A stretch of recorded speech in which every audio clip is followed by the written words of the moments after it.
Welcome to a very short little update on, oddly enough, the version 1.1 update for the P47 from Aeroplane Heaven. Made a number of changes. I thought I'd just quickly take you through some of the changes via a video.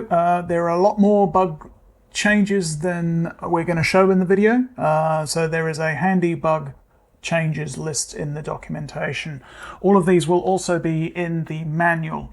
First cab off the rank is the throttle. So as you can see, we've put the alternate lever in, and that has allowed us to also add, as you can see here, a water injection switch. There's a bit of a problem with the way that the game handles mouse rectangles, and of course the switch is in the middle of the throttle. So what we've done is we've made it a little bit more easier to do. You have to be exactly on the water injection. As you can see, my throttle is moving back and forward. That's because I've got a very, very bad joystick. But yes, the water injection does work. The engine's off at the moment, so that won't do anything.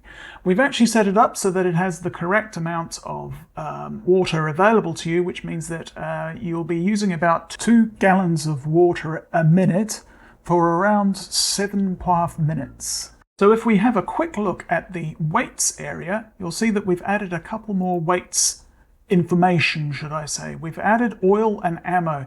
You'll see that we don't have the water in here because the water is set in other areas as part of the flight model.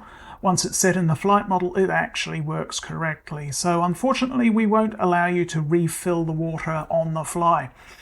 The other thing is both of these two values here are purely for people who want more granular control over where the weight is.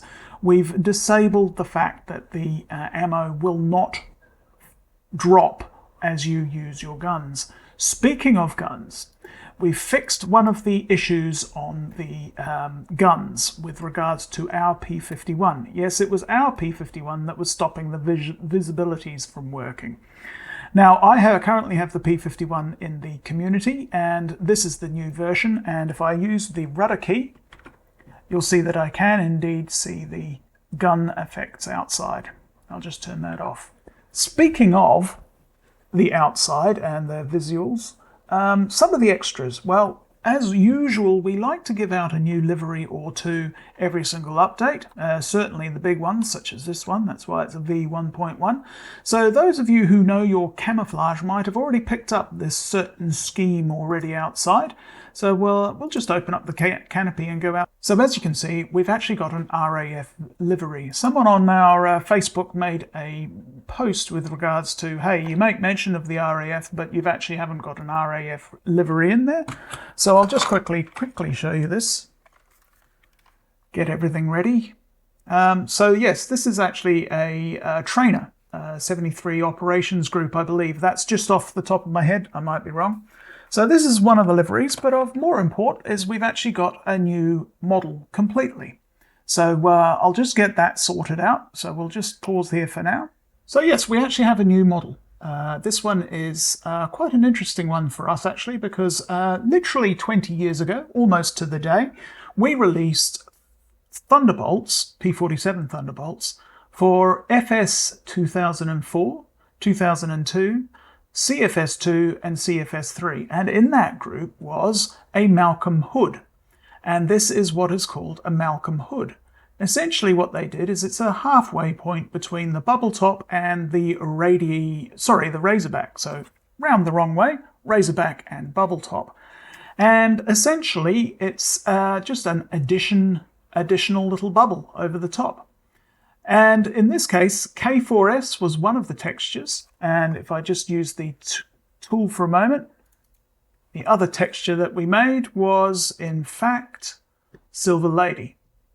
So there are now 3 new textures, with 2 of them being on different models.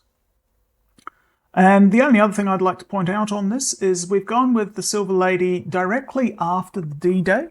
I did some research into what happened to the planes after D-Day, and there was a message to remove the D-Day stripes, and they had a number of ways of doing that. Sometimes they painted them out, sometimes they tried to use some aluminium paint, and sometimes they scrubbed and scrubbed and scrubbed. we actually scrubbed and scrubbed and scrubbed. So that's what's going on here. Silver Lady is actually quite used quite throughout the war and had a number of different canopies in it and also kill markings, etc. We've gone with sort of post D-Day. So the only other thing I'll show you is you can probably see from the rear here that we have actually reprofiled the back of the plane. So on that note, I'd like to say thank you for watching this short video, and we hope that you enjoy version 1.1. Thanks.